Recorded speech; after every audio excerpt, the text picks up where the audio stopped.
تو لوگ کہہ رہے ہیں کہ مودی ظلم ہے، مودی ظالم ہے، مودی ظالم ہے، وہ ظلم کر رہا ہے۔ میں کہتا ہوں ہندوستان کا مسلمان مودی سے بڑا ظالم ہے، کیونکہ ہندوستان کا مسلمان صبح اٹھنے سے لے کر آنکھ کھلنے سے لے کر رات کو سونے تک نہ جانے کتنی بار نبی کے سنتوں کا جنازہ نکال دیتا ہے۔ ہمارے نبی اپنے صحاباؤں کے ساتھ ایک بار گزر رہے تھے راستے سے، راستے میں انہیں ایک پتھر دکھا، نبی وہ پتھر کو پکڑتے ہیں اور راستے کے کنارے میں پھینک دیتے ہیں اور کہتے ہیں اپنے صحاباؤں سے کہ اگر تمہیں راستے میں کوئی رکاوٹ دکھے تو تم اسے ہٹا دو تاکہ تمہارے بعد جو آئے اسے پریشانی نہ ہو۔ تو صحاباؤں نے اس بات پہ اتنا عمل کیا کہ کئی سالوں کے بعد ایک یہودی کا گروپ اس راستے سے گزر رہا تھا، اسی راستے سے، اور راستے میں ایک پتھر گرا ہوا دیکھتا ہے تو پتھر کو دیکھ کر بولتا ہے کہ شاید اس راستے سے مسلمان نہیں گزرا۔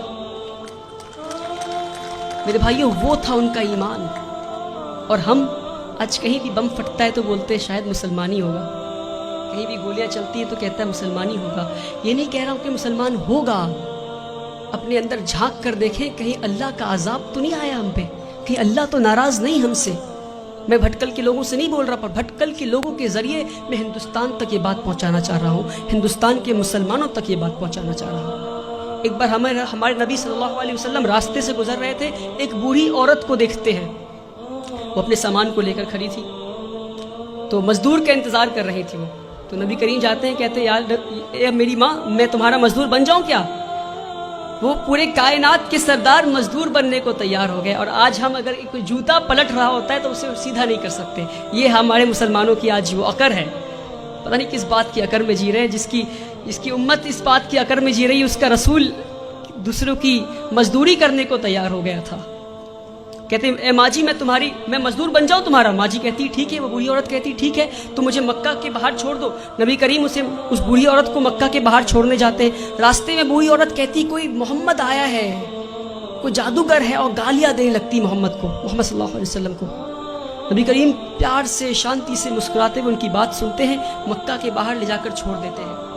اور جب واپس ہو رہے ہوتے ہیں تو بوڑھی عورت پوچھتی ہے ارے بیٹا، تو نے میری مزدوری کی ہے، مزدوری تو لے جا۔ کہتے ہیں نہیں رہنے دو ماں۔ تو کہتے اچھا اپنا نام تو بتا جا۔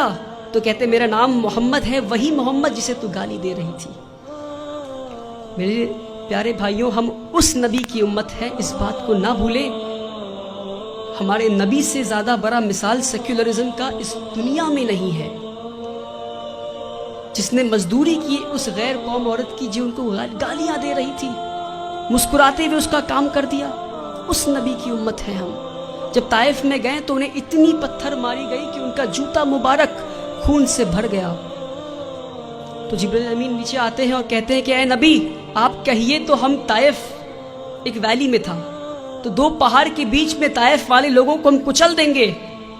ہمارے نبی گھائل حال میں بھی پتھر کھا کے بھی کہتے ہیں میں تو یہاں رحمت کے لیے آیا ہوں۔ میرے بھائیوں، ہم اس نبی کی امت ہے، اس بات کو ہم نہ بھولیں۔